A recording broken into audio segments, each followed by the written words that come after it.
Hey, what's up, everybody? Welcome to episode number 34 here on season one. Today we are talking about cost averaging, or more specifically, dollar cost averaging.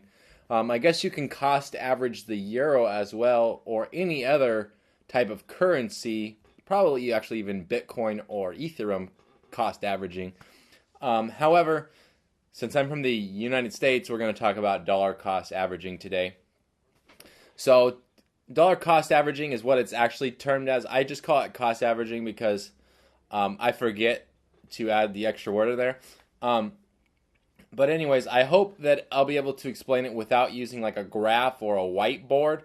But for now, we'll just dive into it. So, dollar cost averaging is, in essence, simplified, is depositing or buying a certain or spending a certain amount of money, so like a specified amount of money monthly, like weekly, bi-weekly, or whatever, daily, on a certain stock regardless of price, and that kind of thing. So to give you guys like an example, so say you have $1,000 and you plan on buying an ETF, we'll say a Vanguard fund or something like that. So you plan on buying the Vanguard fund. So, and you want to set it up to where you're spending $1,000 monthly. That's what you can afford. So you buy $1,000 of that stock the first month. The next month, on the 31st rolls around, you buy another $1,000, regardless of what the price is at. So, for instance, we'll say that for math and whatever, we'll say that the share of that ETF, of the Vanguard ETF, is at $100. So the first time around, you're able to buy 10 shares of that. The next month that comes around, it's whatever, $200, so you're only able to buy 5 shares. So that increases your cost per share by a little bit, but because it's a specified amount, it doesn't increase it as much as it would if you were to buy another 10 shares at $200. It would be $150, so it's actually probably about $125 per share.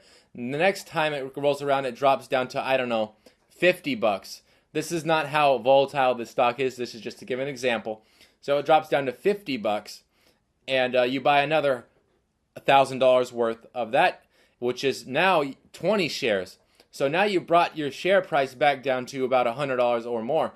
But the next time after that, it's still at $50, and so it drops your average down even more. So over the course of whatever, like 50 years, yeah, you're going to be able to make quite a bit of money because you're cost averaging that way. The only risk that you run is that you're not going to your profits are going to be more limited if the stock continues to run up. So say you were to buy 10 shares at $100 and it continues to run up over the course of a year, and it's at $500 or something like that. Well, at $500 you're only going to be getting 2 shares, where if you were to buy, so that would be like what, $10,000. So if you were to buy $10,000 worth at $100, you would have 100 shares. Well, at $500 you're going to be able to get 2 shares, so your profits are not going to be as high if you were just to invest that $10,000 up front. However, it hedges or a little bit, because when it drops, you're able to buy at that lower price, and you're able to buy more shares at that lower price, which brings your cost average back down. And so you're able to get into more shares. So I hope that explains it quite a bit.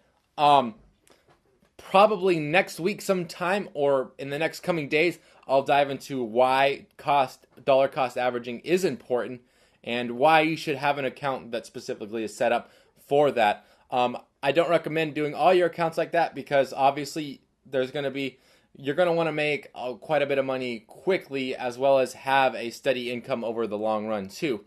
So it's more important for like your 401k or your Roth IRA to be set up with cost average or dollar cost averaging, where like a swing trade or day trade account, obviously you're just there to generate profits as fast as you can, to compound those, to generate more profits, to compound those, to become a billionaire in like a year or 2 years or 3 years or 4 years.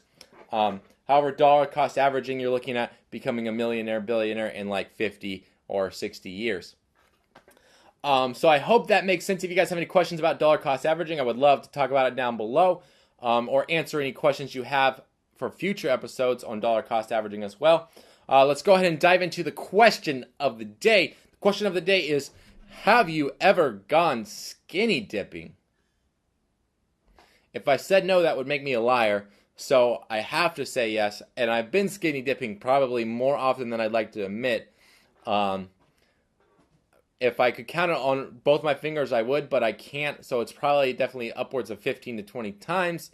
But anyways, skinny dipping is very freeing. And if you haven't done it, I suggest that you give it a try. But make sure that it's not in public and make sure that it's a very private situation. But other than that, yes, the answer is yes, I've been skinny dipping. Anyways, if you haven't answered that question, I'd love to see it down below. If you have any questions for future episodes, go ahead and post them down below. And like I always say, don't forget to subscribe up here. Check out my other video on what does it mean or how am I going from $217 to $100,000.